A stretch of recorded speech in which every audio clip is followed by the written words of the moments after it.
600 தலைகட்டுக்கு சொந்தக்காரன். ஆசாரி விஸ்வகர்மா. ஆசாரி விஸ்வகர்மா. பந்தல்லகுடி. பந்தல்லகுடி அருப்போட்டையை தாண்டி பந்தல்லகுடி வில்லேஜ். சரி சரி ஐயா. கிராமம். போய் சொல்லக்கூடாதுன்னு நான் முன்பே பேசிட்டேன். வாழ்க்கையில நான் படாத கஷ்டம் எல்லாம் பட்டேன். காடு மேடு எல்லாத்தையும் தெரிஞ்சு வந்தான். விவசாயத்தில் பிறந்தவன் விவசாயம் பார்த்தேன். எல்லாமே செஞ்சேன். 4 பிள்ளைய பெற்றேன். லவ் மேரேஜ் தான். உங்க பசங்க உங்களை வந்து பாத்துக்கலையா? அப்படிலாம் ஒன்றும் கிடையாது. பையன் மூத்தவன் இன்னைக்கு இறந்த நாள் ஞாயிற்றுக்கிழமை. கலப்புல போனா எல்லாம் சைதம் போடும். கரெக்டு தான். புரியுது. கலப்புல போனா சைதம் எல்லாமே போயிடும்.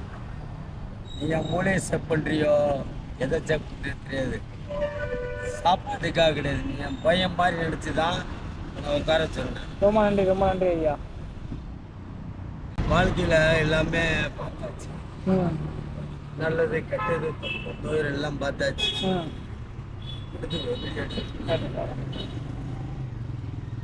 நல்லது இந்த காலத்துல எதுவுமே செஞ்சோம்னா நல்லது நடக்காது. சொல்லுங்க ஐயா. நல்லது செஞ்சா நல்லது நடக்காது, தீமைதான் வருது. கரெக்ட். சொல்லுங்க.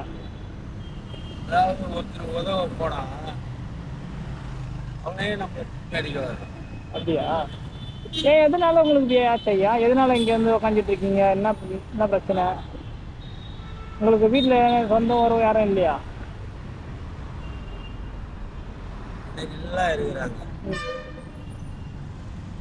மனிதனால மதிக்கணும். நான் மதிக்கிறேன். மதிக்க ஜாதியில தான் பிறந்திருக்கிறேன். மிருக ஜாதியில ஒன்றும் நான் பிறக்கல. எப்படி மிருகமா நம்ம இருக்கக்கூடாது, ஆட்டா இருக்கணும். அப்பதான் வாழ்க்கை போடும். என்ன டென்ஷன் ஏத்துறேன்னா ஒருத்தன் ஏத்துறான். நான் டென்ஷன் ஆவேன். எதுக்கு? வேஷம் போட்டாதான் சோறு. புரியுதா நான் சொல்றது? புரியுது. நீங்க என்ன மாதிரி வேலையா செய்றீங்க? நீங்க என்ன வேலை செய்றீங்க? இப்ப நிலைமைக்கு பிச்சை எடுத்துக்கிட்டு இருக்கிறேன். கார்பெண்டர் அதான் நம்ம சொல்லிட்டேனே. வெல்டிங் வேலை, பாடி பில்டர் வேலை, எல்லா வேலையும் பார்ப்பேன்.